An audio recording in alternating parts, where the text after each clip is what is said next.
د امریکې نه دا جنۍ چې د پاکستان کې په یو هلک پسې راله خو چې کله ایرپورټ ته راورسېده که نه نو د هلک دې پټ شو خو دې جنۍ ورته هم عجیبه کار یې ورسره وکړو یار دا جنۍ د امریکې نه پاکستان ته راغلې ده که نه دې واقعې درڅخه شروع کومه تاسو به مکمل حیران شئ یار هغه هلک 2 ورځې وشوې چې مکمل ته ورباندې ورک شوی دی د دې پاکستاني هلک او د دې امریکې جنۍ چې دی نو په فیسبوک باندې یو بل سره دوستي جوړه شوله او دا جنۍ چې کومه تصویر تاسو ته ښکاري دا جنۍ داسې نه وه دا جنۍ ډېره زیاته ښایسته وه ځکه چې دې فلټر لګولی و نو ډېره زیاته ښایسته وه نو دې پاکستاني هلک ورته ویل چې زه ستا سره مینه محبت کوم او زه ستا سره واده کول غواړم نو دا جنۍ چې ده نو دا ولګېده که نه او دا چې ده نو پاکستان ته راله خو د دې هلک چې دی نو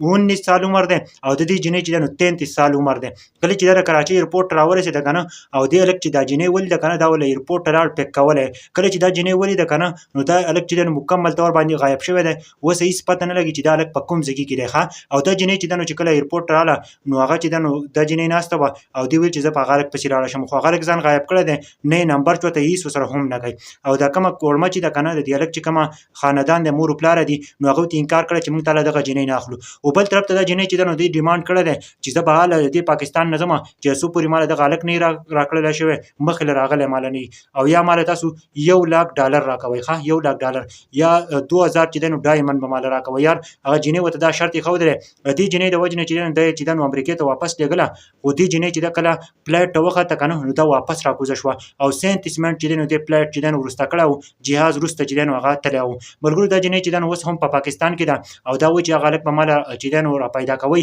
چې هغه هلک ماله له څو پورې مخکې له نه یې راغلی که نه زما مخې ته نه یې راغلی نو دغه پورې زه پاکستان نه ځمه او اوس چې دی نو اوس هم میډیا دې نه تاو شوي دی یار او دا جنۍ چې نو پاکستاني ورسره داسې کار وکړو پاکستانی چې دی نو دا د کراچۍ سره تعلق ساتي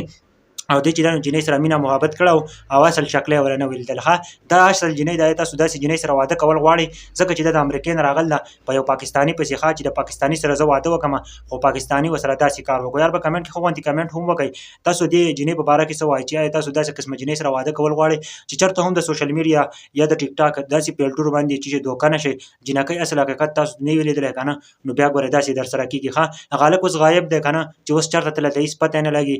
کور نه هم تللی دی ځکه چې هغه داسې جنۍ چې ده نو پاکستان ته راوستې ده او دې جنۍ ته یې ویل چې زه ستا سره واده کوم خو بیا چې دا جنۍ ولیده په ایرپورټ کې نو مکمل غایب شوی دی که نه په زړه باندې څه چل شوی دی چې دا ما څه چل وکړو او دې جنۍ ته چې تاسو وګورئ که نه دا 33 سال عمر جنۍ ده او هغه هلک چې دی نو 19 سال عمر یې و ښه او جنۍ چې کله ایرپورټ ته راغله او د هلک نه و نو هغه دا انکار وکړو چې زه به اوس د هغه پورې نه ځم چې څو پورې ماله د هلک نه یې راکړلی شوی چې د هلک زه مخامخ ماله راشي نو هله به زه چې دی نو خپل ملک ته ځم او یا به تاسو ماله $1,00,000 راکوئ یار په دې ویډیو باره کې تاسو څه وایئ ښه دا جنۍ چې ده نو دا د امریکې نه راغلې ده او اوس دا ویډیو ډېره زیاته وایرل شوه اصل حقیقت چې دی نو هغه دا راغی که نه اوس میډیا ته هم تاو شو د هغوی ته تپوسونه کوي خو هغه چې دی دا ډیمانډ کوي نو ویاله به زه امریکې ته ځم یار نو ښه غوندې کمنټ هم وکړئ که تاسو داسې جنۍ سره واده کول غواړئ نو کمنټ وکړئ ضرور